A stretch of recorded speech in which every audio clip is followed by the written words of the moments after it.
اشرف علی تھانوی ایک بہت بڑے مولانا گزرے ہیں تبلیغی جماعت کے.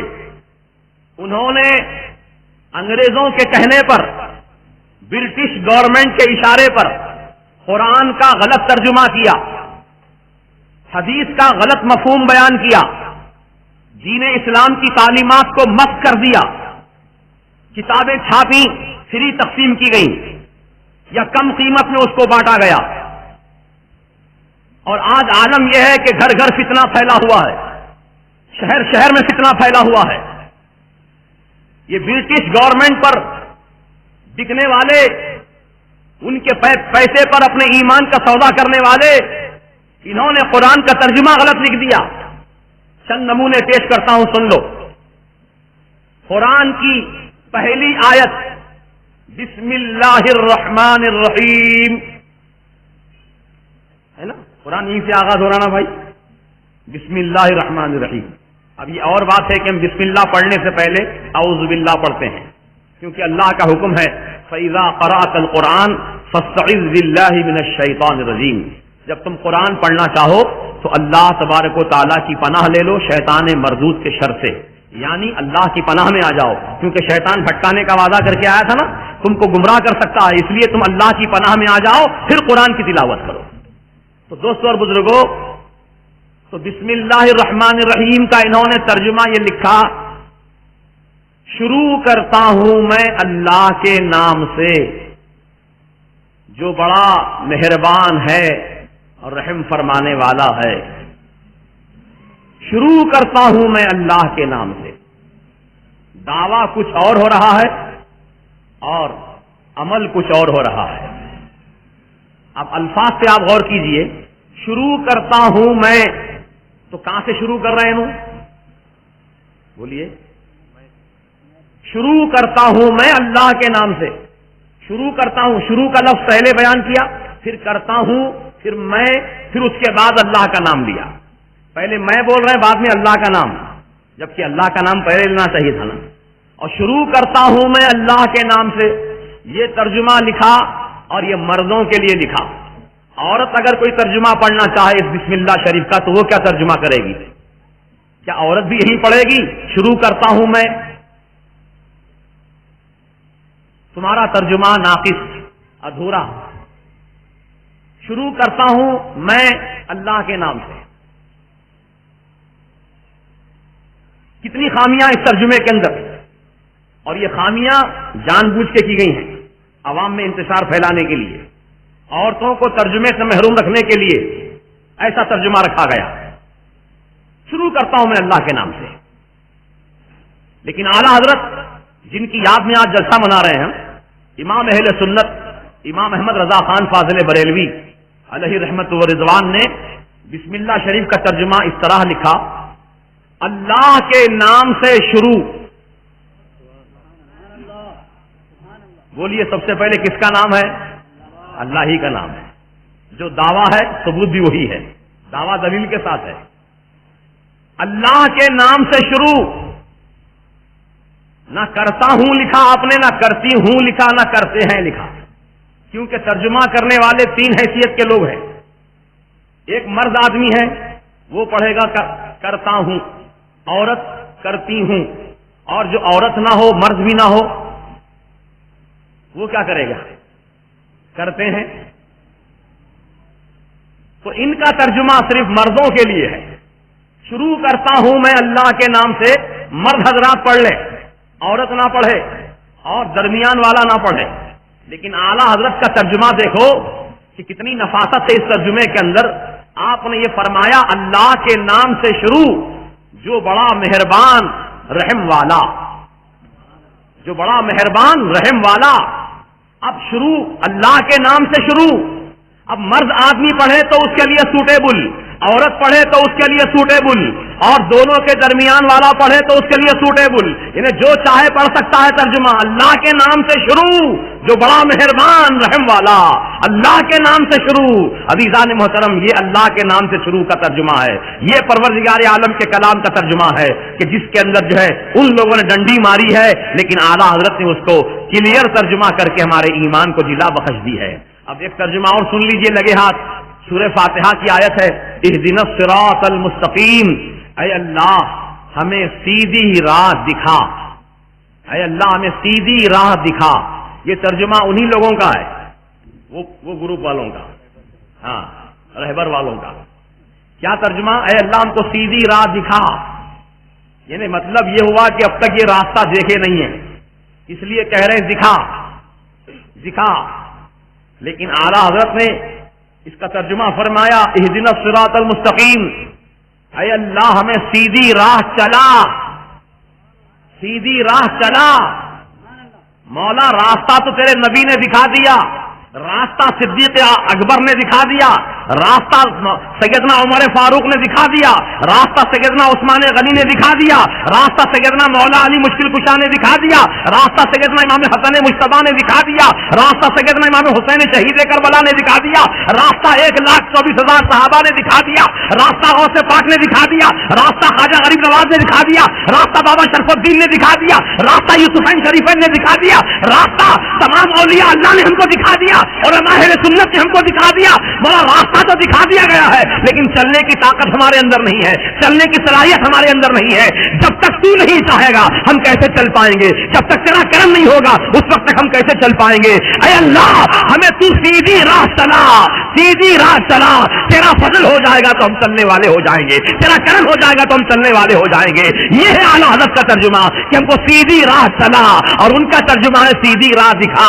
اس لیے وہ اب تک بھٹک رہے ہیں، راستہ ہی نہیں دیکھے بیچارے، اس لیے بھٹک رہے ہیں گلی گلی کوچا کوچا ڈگر ڈگر نگر نگر۔ الحمدللہ ہم سنی جماعت کے مسلمان راستہ دیکھے والے ہیں، الحمدللہ اب چلنے کی اللہ کی بارگاہ میں معروضہ کر رہے ہیں، مولا تو ہم کو چلاتا رہے صراط مستقیم پر، مولا ہم کو صراط مستقیم پر چلاتا رہے، مولا تیرا فضل و کرم ہمارے شامل حال رہے گا تو ہم گناہگار صراط مستقیم پر چلتے رہیں گے، اور ہمیشہ مولا ہم کو صراط مستقیم پر چلاتا ہی رہے، جب تک یہ جسم میں جان باقی ہے صراط مستقیم پر چلاتا رہے، جب تک یہ سانس کا تار باقی ہے ہم کو صراط مستقیم پر چلاتا رہے۔ تو اللہ کی بارگاہ میں ہم یہی عرض کرتے ہیں مولا ہم کو صراط مستقیم پر چلا۔ اب اور آگے بڑھیے، انہی کے مولوی نے ترجمہ لکھا وَلَمَّا يَعْلَمِ اللَّهُ الَّذِينَ جَاهَدُوا۔ میں اس کا ترجمہ کرنے سے پہلے آپ سے سوال کرنا چاہتا ہوں، آپ سوچ سمجھ کر جواب دیجئے۔ یہ بتائیے آپ کہ اللہ تعالی عالم الغیب والشہادہ ہے؟ بولو ہے نا؟ الحمدللہ اللہ تعالی ہر غیب و ظاہر کا جاننے والا ہے، اللہ کے علم سے کوئی چیز بھی باہر نہیں ہے، اللہ سب جانتا ہے، میرے دل میں کیا چھپا ہوا اس کو بھی جانتا، آپ کے سینے میں کیا چھپا ہوا اس کو بھی جانتا ہے، رات کی اندھیری میں کالے پہاڑ پر کالی چونٹی بھی چلتی ہے تو اللہ اس کو بھی جانتا ہے، بولو جانتا ہے کہ نہیں جانتا ہے؟ جانتا ہے۔ ماں کے پیٹ میں بچہ ہے کہ بچی، اللہ اس کو بھی جانتا ہے، جس کے سینے میں کیا بھید چھپا ہوا ہے اللہ اس کو بھی جانتا ہے۔ عالم الغیب والشہادہ اس کی شان ہے، انک انت علام الغیوب اس کی عظمت ہے، یعنی پروردگار عالم زبردست غیب کا جاننے والا ہے، اس کے علم سے کوئی چیز چھپی ہوئی نہیں ہے، کوئی چیز باہر نہیں ہے، ذرے ذرے کو جانتا ہے، پتے پتے کو جانتا ہے، ہر انسان کو جانتا ہے، ہر بشر کو جانتا ہے، ہر جانور کو جانتا ہے، ہر چرند پرند کو جانتا ہے، اللہ تعالیٰ ہر چیز کا جاننے والا ہے۔ لیکن اب ان کے مولویوں نے، یہی رہبر والوں کے مولویوں نے ترجمہ لکھا وَلَمَّا يَعْلَمِ اللَّهُ الَّذِينَ جَاهَدُوا، اور اللہ تعالیٰ ابھی مجاہدین کو جانا نہیں جانا ابھی۔ اور ایک انہی کے مولویوں کو گروپ میں سے لکھا اللہ نے ابھی معلوم نہیں کیا، ابھی معلوم نہیں کیا تم میں مجاہدین کون ہے، یہ لو اللہ معلوم نہیں کیا، کس سے معلوم کرتا اللہ؟ اللہ کوئی بتانے والا ہے، اللہ تعالیٰ کوئی سکھانے والا ہے؟ بتائیے، اللہ کو سب معلوم ہے، اللہ ہر چیز کا جاننے والا، ازل سے ابد تک کا جاننے والا ہے، ذرے ذرے کو جانتا ہے پروردگار عالم، اس کی شان بڑی عظیم ہے۔ لیکن انہوں نے اللہ تعالیٰ کے علم کی نفی کی ہے، ترجمہ کیا انگریزوں کے اشارے پر غلط ترجمہ وَلَمَّا يَعْلَمِ اللَّهُ الَّذِينَ جَاهَدُوا، اور اللہ بھی مجاہدین کو جانا ہی نہیں۔ اور اعلیٰ حضرت امام اہل سنت نے اس کا ترجمہ فرمایا وَلَمَّا يَعْلَمِ اللَّهُ الَّذِينَ جَاهَدُوا، اور اللہ ابھی تمہارے غازیوں کا امتحان نہیں لیا، اور اللہ تمہارے غازیوں کا بھی امتحان نہیں لیا. وقت آئے گا تو اللہ امتحان لے لے گا, وقت آئے گا تو اللہ آزمائش میں ڈال دے گا, وقت آئے گا تو اللہ تعالیٰ ان سے ابتلا, ان سے آزمائش, ان سے امتحان لے گا. عزیزان محترم, اللہ جانتا ہے کہ کون کامیاب ہونے والا ہے, کون ناکام ہونے والا ہے. اللہ تعالیٰ کو ہر چیز کا علم ہے. اور آگے بڑھیے, ایک نمونہ اور لے لیجئے. وَمَكَرُوا وَمَكَرَ اللَّهُ واللہ خیر الماکرین. یہ بھی قرآن کریم کی آیت ہے. اس کا ترجمہ لکھا یہی مولویوں نے, بکاؤ مولویوں نے. کیا لکھا؟ کافروں نے چال چلی تو اللہ نے بھی چال چلی اور اللہ بہترین چال چلنے والا. معاذ اللہ ثم معاذ اللہ. کافروں نے چال چلی تو اللہ نے بھی چال چلی اور اللہ بہترین چال چلنے والا. عزیزو, چال چلنا کس کو کہتے ہیں بولیے ذرا؟ چال چلنا کسے کہتے ہیں؟ ہم اپنے دکنی محاورے میں کہتے ہیں بڑا چالو ہے. چالو کس کو بولتے؟ جو مکار, دھوکے باز, فراڈی ہوتا اس کو بولتے چالو. بولتے نہیں بولتے؟ تو اللہ تعالیٰ کے لیے ایسا لفظ کہنا جو اس کی شان و عظمت کے خلاف ہو. اللہ تعالیٰ چال چلنے والا ہے. اللہ چال چلتا؟ اللہ تو چلنے پھرنے سے پاک ہے. اللہ تعالیٰ مکر اور فریب سے پاک ہے. اللہ تعالیٰ کسی کو دھوکہ نہیں دیتا. اللہ تعالیٰ کسی سے جھوٹا وعدہ نہیں فرماتا. اللہ تعالیٰ جھوٹ نہیں فرماتا. اللہ تعالیٰ فراڈ نہیں کرتا. اللہ ان سب نقائص سے پاک و صاف ہے.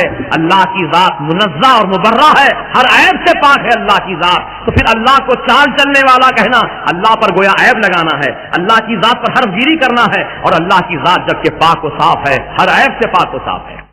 لیکن میرے اعلیٰ حضرت نے کیا ترجمہ فرمایا, آپ سنو اس کا.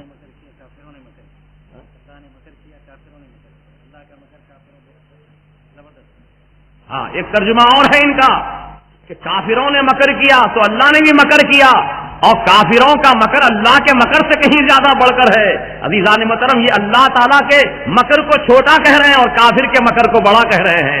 یہ اللہ تبارک و تعالیٰ کی شان میں نہ جانے کیسے کیسے انداز سے گستاخیاں انہوں نے لکھی ہے. لیکن میرے اعلیٰ حضرت کی علمیت پر قربان جائیے, ان کے صحیح ترجمے پر قربان جائیے. میرے اعلیٰ حضرت نے کیا ترجمہ فرمایا؟ وَمَكَرُوا وَمَكَرَ اللَّهُ, اور کافروں نے فریب دینا چاہا. کافروں نے فریب دینا چاہا. وَمَكَرَ اللَّهُ, اور اللہ تعالیٰ نے خفیہ تدبیر کی. واللہ خیر الماکرین, اور اللہ تعالیٰ بہترین خفیہ تدبیر کرنے والا. کتنا پاکیزہ ترجمہ, ایمان افروز ترجمہ ہے.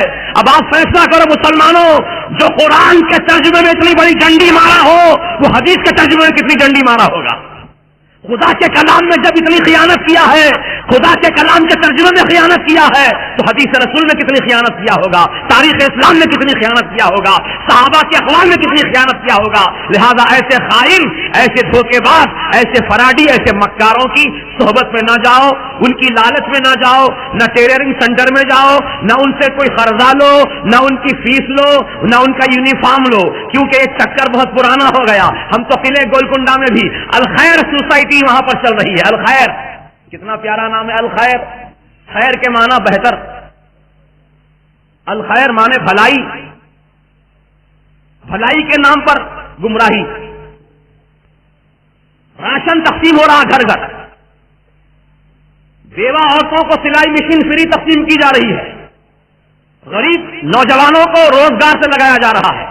بظاہر دیکھنے میں بہت اچھا کام نظر آتا ہے, لیکن عزیزو یہ روپیہ پیسہ دے کر آپ کو کاروبار لگانے والا ایسے ہی بیوقوف نہیں ہے جو آپ کو روپیہ پیسہ دے کر کاروبار لگا کے دے رہا ہے. اس کے پیچھے بہت بڑا راز ہے, بہت بڑا مطلب ہے. وہ چاہتا ہے کہ روپیہ پیسے سے آپ کو خرید لیا جائے اور خرید کر پھر آپ سے وہ کام لیا جائے جو کام جو ہے گمراہی کا کام ہے, جو بدعقیدگی کا کام ہے, وہ کام آپ سے لینا چاہتا ہے. لہذا مسلمانوں, آپ بھوکا رہنا پسند کرو, بھوکے رہنا پسند کرو, لیکن اپنے ایمان کا سودا مت کرو, اپنے عقیدے کا سودا مت کرو.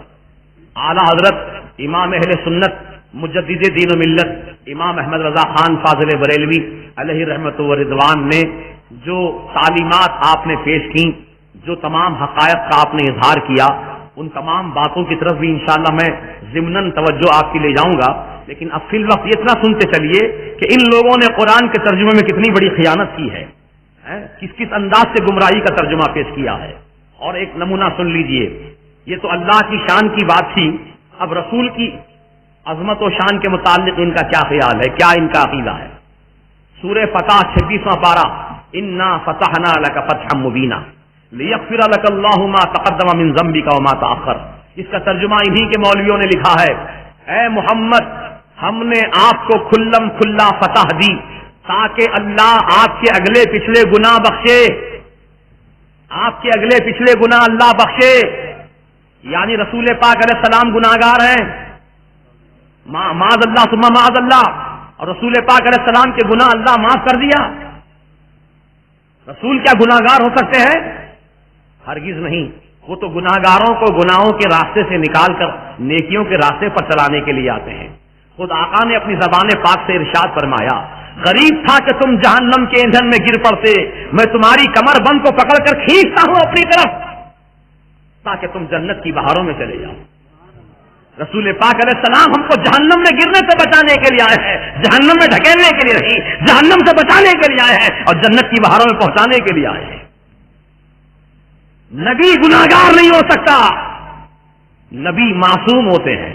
بولو نبی معصوم ہوتے ہیں. معصوم کے معنی ابتدا سے لے کر انتہا تک، آغاز سے لے کر اختتام تک، یعنی محض سے لے کر لحد تک زندگی نبی کی معصوم ہوتی ہے. ہر لمحہ ان کا معصوم ہوتا ہے. نبی سے گناہ سرزد نہیں ہو سکتا. اللہ تبارک و تعالیٰ ان کو تمام گناہوں سے محفوظ رکھتا ہے، گناہوں سے بچائے رکھتا ہے.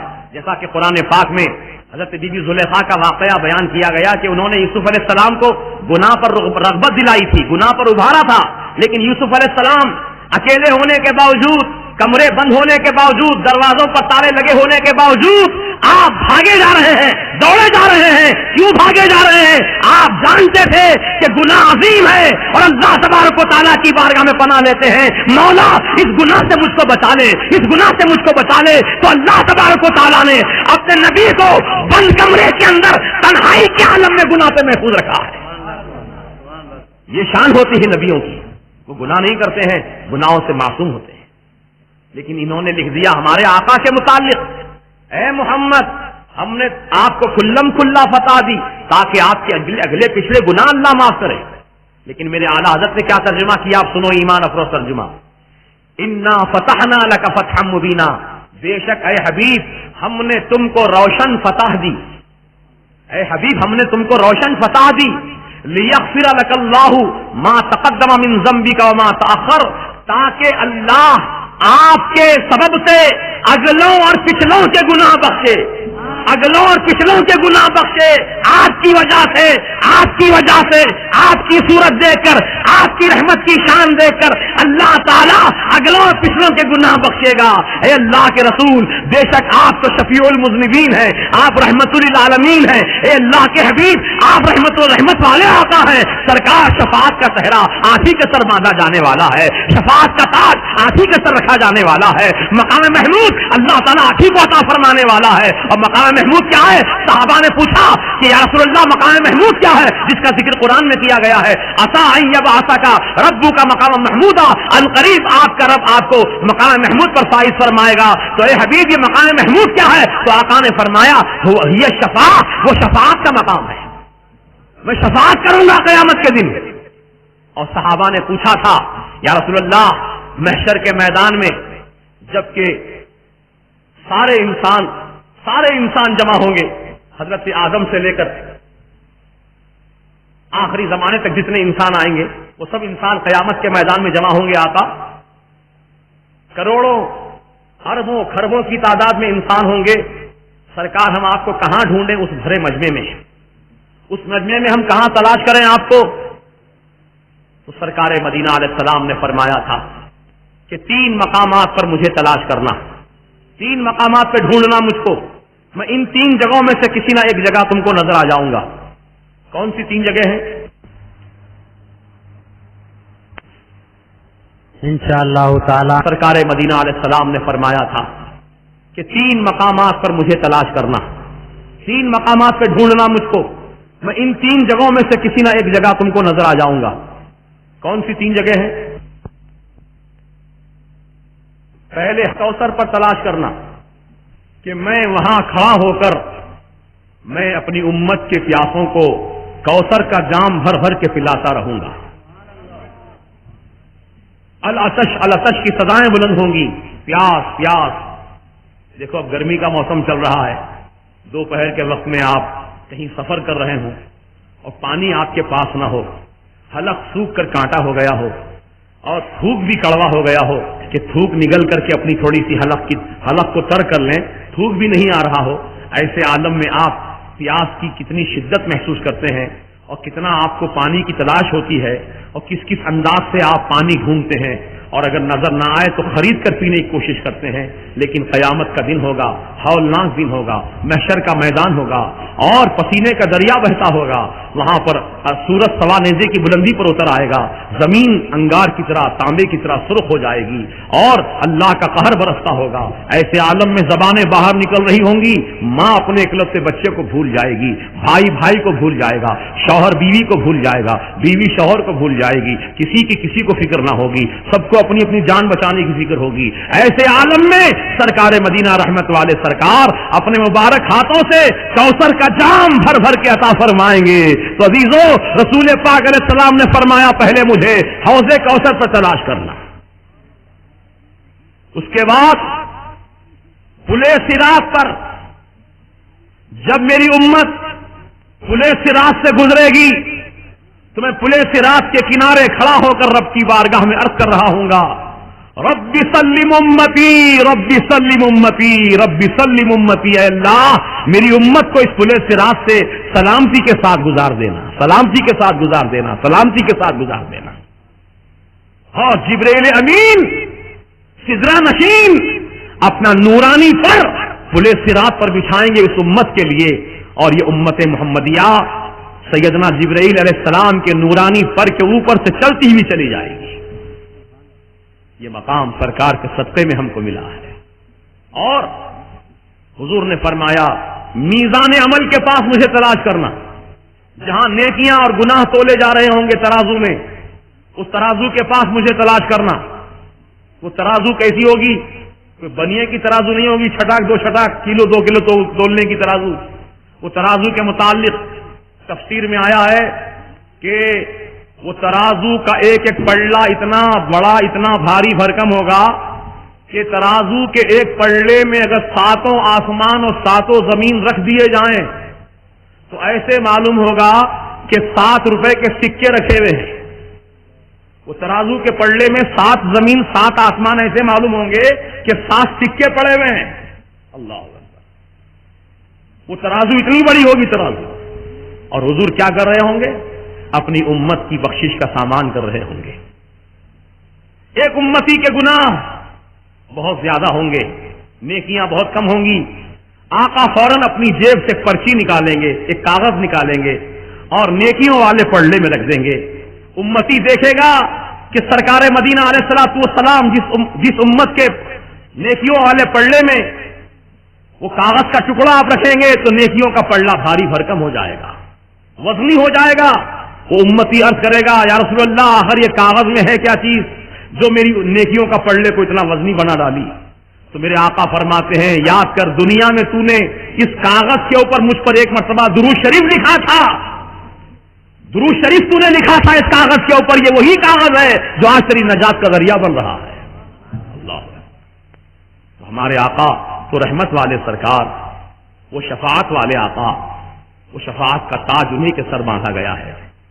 تو ایسے نبی کے متعلق کہنا کہ نبی کے اگلے پچھلے گناہ بخش دیے، بلکہ نہیں، بلکہ اللہ تعالیٰ اپنے نبی کی صورت سے، اپنے نبی کی وجہ سے امت کے گناہ بخشے گا، امت کے گناہ معاف فرمائے گا. یہ مراد ہے وہاں. اور سورہ ضحیٰ کی ایک آیت کا ترجمہ بھی سن لیجئے، وَوَجَدَكَ ضَالًّا فَهَدَىٰ. یہ سورہ ضحیٰ کی آیت، اس آیت کا ترجمہ یہی رہبر والے مولویوں نے لکھا ہے، اے محمد ہم نے تم کو شریعت سے بے خبر پایا سو ہدایت کا راستہ دکھا دیا. معاذ اللہ ثم معاذ اللہ. ہم نے تم کو بھٹکتا پھرتا پایا تو ہدایت دے دی. کسی نے لکھا اے محمد ہم نے تم کو گمراہ پایا تو تم کو راستہ ہدایت کا دے دیا. نہ حضور کبھی گمراہ ہوئے، نہ کبھی بھٹکتے پھرے، نہ کبھی شریعت سے بے خبر ہوئے، بلکہ میرے آقا تو اللہ کی بارگاہ سے ہدایت یافتہ دنیا میں تشریف لائے ہیں. ثبوت قرآن سے میں پیش کرنا چاہتا ہوں. اللہ پاک نے فرمایا هو الذی ارسل رسولہ بالہدی ودین الحق اللہ کی وہ ذات ہے جس نے اپنے رسول کو دنیا میں بھیجا، ہدایت کے ساتھ بھیجا اور سچے دین کے ساتھ بھیجا۔ ایسا نہیں کہ دنیا میں آنے کے بعد ہدایت دی گئی ہو، ارے دنیا میں آنے سے پہلے ہی وہ ہادی بن کر آ رہے ہیں، وہ داعی اللہ بن کے آ رہے ہیں، سراجا منیرہ بن کے آ رہے ہیں، بشیر و نذیر بن کے آ رہے ہیں۔ یہ اللہ تبارک و تعالیٰ نے اپنے حبیب کو مقام و مرتبہ عطا فرما دیا۔ تو یہ لکھے ہیں ترجمہ اس کا، وجدک ضالا فہدی، اے محمد ہم نے تم کو گمراہ پایا تو ہدایت دے دی۔ لیکن اعلیٰ حضرت کیا فرماتے ہیں اس آیت کا ترجمہ؟ اعلیٰ حضرت نے لکھا، اے حبیب ہم نے تم کو اپنی محبت میں خود رفتہ پایا تو اپنی طرف راہ دی۔ اے محبوب ہم نے تم کو اپنی محبت میں خود رفتہ پایا، یعنی حضور علیہ الصلوۃ والسلام غار ہرا تشریف لے جاتے تھے، آپ تو جانتے ہیں واقعہ، حضور غار ہرا تشریف لے جاتے تھے، صبح سے شام تک غار ہرا میں تشریف رکھتے تھے اور آپ اللہ کی یاد میں مصروف ہو جاتے تھے، اللہ کے ذکر میں مصروف ہو جاتے تھے، اللہ کی بندگی اور اس کی عبادت میں مصروف ہو جاتے تھے۔ تو اللہ تعالیٰ اسی کیفیت کو بیان فرما رہا ہے، اے محبوب ہم نے تم کو اپنی محبت میں ڈوبا ہوا پایا، اپنی محبت میں خود رفتہ پایا، اپنی محبت میں کھویا ہوا پایا۔ اے محبوب ایسے ہماری محبت میں آپ ڈوبے ہوئے تھے کہ جبرائیل بھی آ کر آپ کو کہتے ہیں اقرا پڑھو اقرا پڑھو، تو آپ کہتے تھے مانا بھی قاری میں نہیں پڑھتا۔ ہماری محبت میں آپ ایسے ڈوبے ہوئے، تو ہم نے اپنی طرف راہ دی، یعنی معراج کی شب آپ کو اپنی بارگاہ میں دلہا بنا کر بلایا۔ اللہ تعالیٰ تو اپنے نبی کی عظمت بیان کر رہا ہے اور یہ چور دین کے نبی کی عظمت کو گھٹا رہے ہیں۔ بتاؤ یہ تم دین کو قائم کرنا چاہتے ہو؟ ہم کو ایسے دین کی ضرورت نہیں ہے جو ہمارے عقیدے کو برباد کرے، ہمارے ایمان کو تباہ کرے۔ ہم کو وہ عقیدہ وہ ایمان چاہیے جو اللہ کا دیا ہوا عقیدہ ہے، رسول پاک کا دیا ہوا عقیدہ ہے، صحابہ کا جو عقیدہ ہے وہی عقیدہ ہم کو چاہیے، تابعین کا جو عقیدہ ہے وہی عقیدہ ہم کو چاہیے، غوث اعظم کا جو عقیدہ ہے وہی عقیدہ ہم کو چاہیے، خواجہ غریب نواز کا جو عقیدہ ہے وہی عقیدہ ہم کو چاہیے، حضور سیدنا مخدوم اشرف جہانگیر سمنانی علیہ رحمت و رضوان کا جو عقیدہ ہے وہی عقیدہ ہم کو چاہیے، اعلیٰ حضرت فاضل بریلوی کا جو عقیدہ ہے وہی عقیدہ ہم کو چاہیے، سرکار حضور مفتی اعظم ہند کا جو عقیدہ ہے وہی عقیدہ ہم کو چاہیے۔ اسی عقیدت میں سچائی ہے، اسی عقیدے میں حقانیت ہے، صداقت ہے۔ تو یہ ترجمے سے قرآن کے جو ضمناً میں نے آپ کے سامنے بیان کیے، تو اعلیٰ حضرت نے جو ترجمہ پیش کیا قرآن کا اس کا نام ہے کنز الایمان۔ یہ ترجمہ آپ اپنے گھروں میں رکھیے، روز مطالعہ کیجیے اور قرآن کی آیات کی تلاوت بھی کیجیے اور ترجمہ بھی پڑھیے اور تفسیر بھی پڑھیے، اور اگر کوئی بات آپ کی سمجھ میں نہ آئے تو علماء اہل سنت و جماعت سے آپ رابطہ قائم کر کے ان سے سیکھیے، معلومات کیجیے، ماشاءاللہ۔